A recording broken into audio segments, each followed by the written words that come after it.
Good afternoon, sir. Dr. Davis, one of the doctors. Is it okay if I examine your heart? It's all right, sir. Fantastic, great. Okay. First off, can I just start by getting you to sit forward to me and slide your bottom all the way back in the chair there, and just relax your head back. Okay, thank you.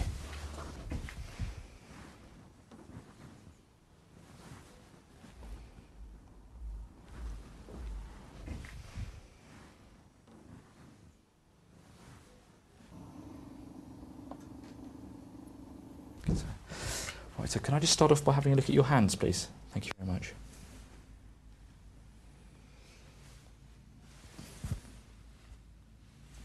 And just turn them over for me there.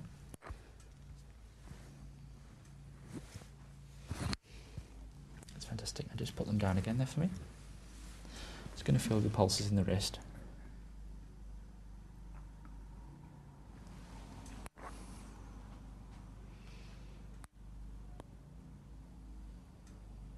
That's great. Do you have any pain in either the shoulder or the elbow? No. No, fine. I'm just going to feel the pulse in my hands here. And lift it up in the air. That's fantastic. Just rest around back there. Next, I'm just going to have a look into your eyes and pull down the eyelid very slightly here. That's great. Can I ask you to open your mouth wide for me and stick your tongue up in the air? That's superb. That's fantastic. Thank you. Just close your mouth now. Thanks. Next, what I'd like you to do is to turn your head face towards the window there. Thank you. Just relax the muscles in the neck here. Just going to feel for the blood vessel in the neck here. Do you have any pain in your abdomen at all? No. No, I'm just going to feel. Just push gently here. That's superb, thank you. Just relax your head there once again, sir. Next, I'm just going to feel for the blood vessels in the neck, okay?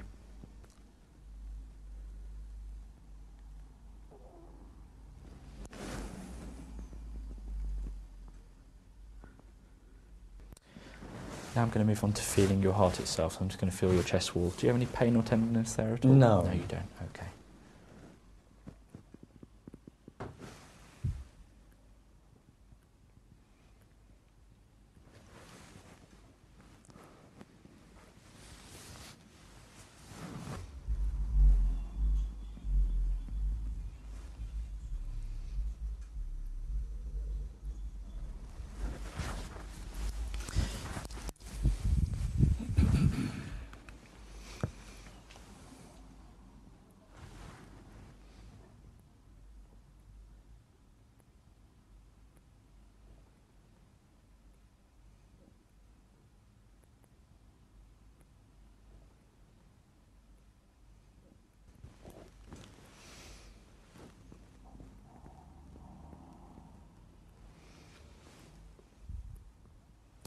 Can I get you to turn on your left-hand side for me, sir?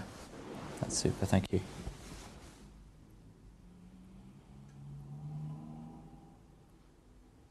That's great, and put yourself back on your back again. Just slip down slightly. Can I get you just to sit yourself up and slide backwards again? Thanks very much.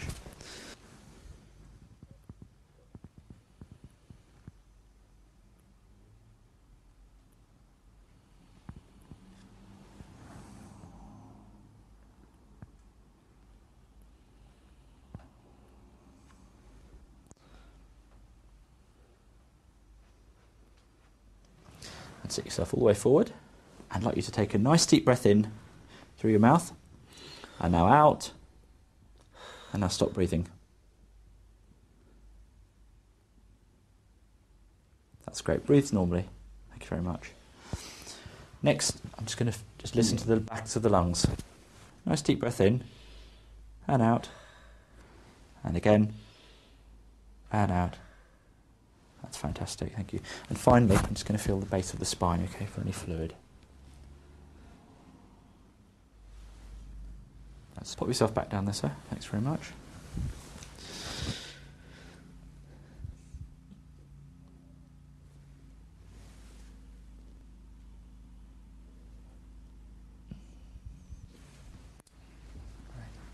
Thank you very much for your time. Thank you very much.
The key points for this examination, or indeed examining anyone with a prosthetic heart valve, is to ensure that you can hear a clear, crisp prosthetic heart sound, and there is no evidence of any significant regurgitation or valvular stenosis.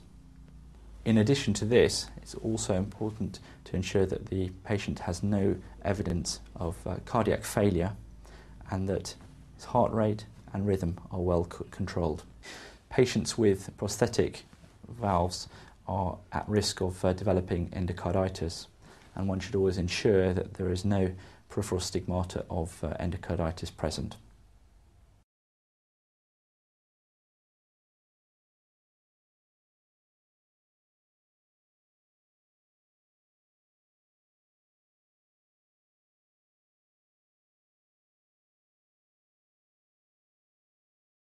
I'll now present my findings for this patient.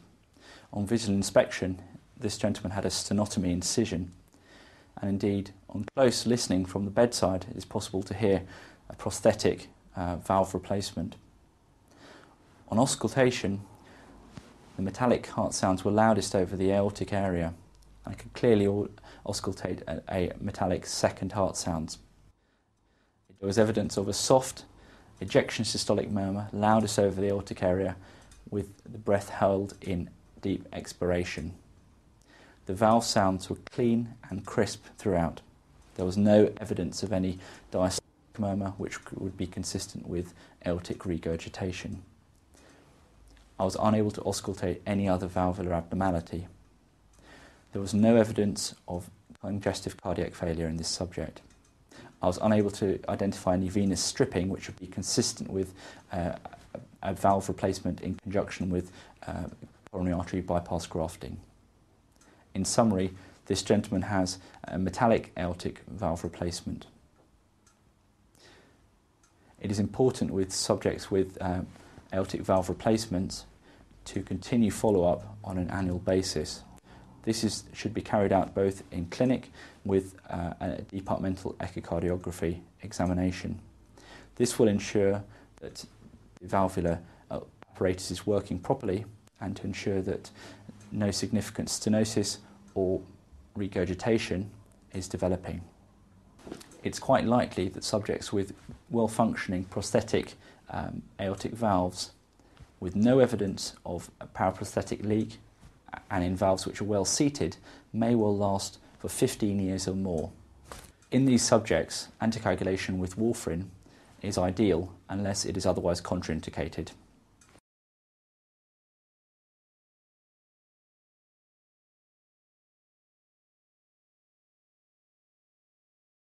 The examiner would expect the candidate to have observed the sternotomy incision, implying that this gentleman has had cardiac surgery. In addition to this, prior to auscultating this patient's heart, the examiner would expect the candidate to have elicited a metallic heart sound, which is clearly audible. In assessing the function of any prosthetic valve, it is important to establish whether there is any stenosis or regurgitation.